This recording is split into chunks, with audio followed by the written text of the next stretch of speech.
প্রিয় দর্শক, একটি জায়গায় আসছি, সেটি দেখানোর জন্য আসলে ভিডিওটা করছি। সেটি হচ্ছে আমাদের দেশে যেমন বিআরটিএ রয়েছে, গাড়ির যাবতীয় রেজিস্ট্রেশন সহ সব কিছু, নাম্বার প্লেট সব কিছু যে নিয়ন্ত্রণ করে, ঠিক এখানেও সেই রকম বিআরটিএর মতো একটি প্রতিষ্ঠান।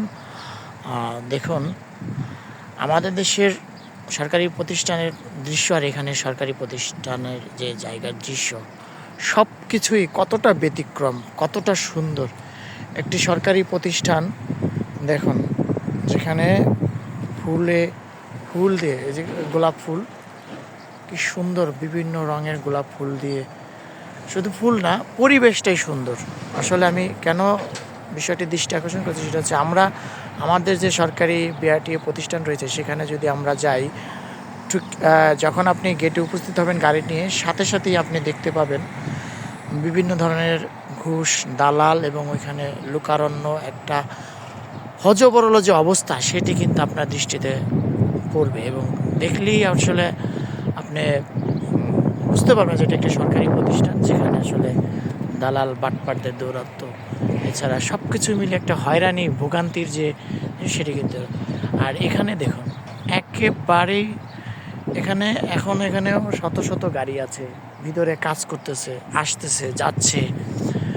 গেটের সামনে, ঠিক ওই এদিক দিয়ে ঢুকেছে, গেটের সামনে একেবারে কোনো ধরনের কোনো দালাল, কোনো মধ্যস্থভোগী কেউ, কোনো অস্তিত্ব নাই। একেবারে সবাই নীরব। আপনি এখানে অ্যাপয়েন্টমেন্ট নেবেন, গাড়িটা নিয়ে আসবেন ঠিক সময় মতো।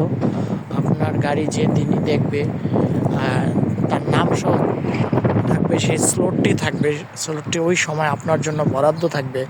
আপনি সেই স্লটে চলে যাবেন গাড়িটি নিয়ে, এবং গাড়ির যাবতীয় ডকুমেন্টস শুধু আপনি দিয়ে রাখবেন।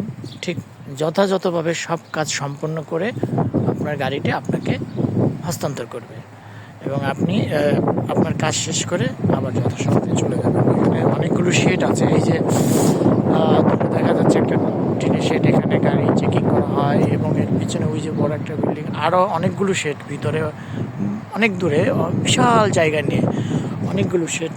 এই যে একটা শেড, তো অনেকগুলো এই শেড করা আছে, সেখানে গাড়িগুলো কম্পিউটারের মাধ্যমে পরীক্ষা করা হয় এবং সব কিছু তারা দেখে শুনে এখান থেকে তারা অথরাইজ করে এবং এটির সার্টিফিকেট প্রদান করে।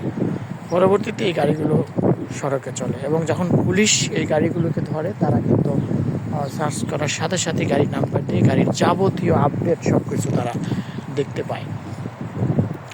যে কারণে সব কিছুই নিয়ন্ত্রিত। এখানে মধ্যস্থভোগী বা দালাল বা সরকারি কর্মকর্তা যারা ঘুষের অপেক্ষায় থাকে, কাজ করে না, এরকম কিছুই নেই। সব নিয়মতান্ত্রিক একটা শৃঙ্খলার মধ্যে একটা সুন্দর পরিবেশ। আমরাও আসলে কামনা করি আমাদের দেশটা ঠিক এইভাবেই একদিন সুন্দর, পরিপাটি, সবগুলো অফিস, সরকারি অফিস, বেসরকারি অফিস, সবগুলো একটি দালাল, ঘুষ এবং দুর্নীতিমুক্ত একটি প্রতিষ্ঠান গড়ে উঠে, এবং সেটি সাধারণ মানুষ সবার জন্য, আসলে একটা রাষ্ট্রের জন্য, একটি কল্যাণমূলক একটি রাষ্ট্রের জন্য সেটি কাম্য। দেখুন, কোনো অপরিচ্ছন্নতা নাই একেবারে, তেমন মানুষজন বোঝা যাচ্ছে না, কিন্তু আপনি দেখেন সারি সারি গাড়ি, দুই পাশে বহুদূর পর্যন্ত গাড়ি, শত শত গাড়ি কাজ করছে, যাচ্ছে, কিন্তু কোনো ধরনের হাউ কাউ বিশৃঙ্খলা নেই। এটাই আসলে উন্নত রাষ্ট্র এবং আমাদের অনুন্নত রাষ্ট্রের মধ্যে পার্থক্য।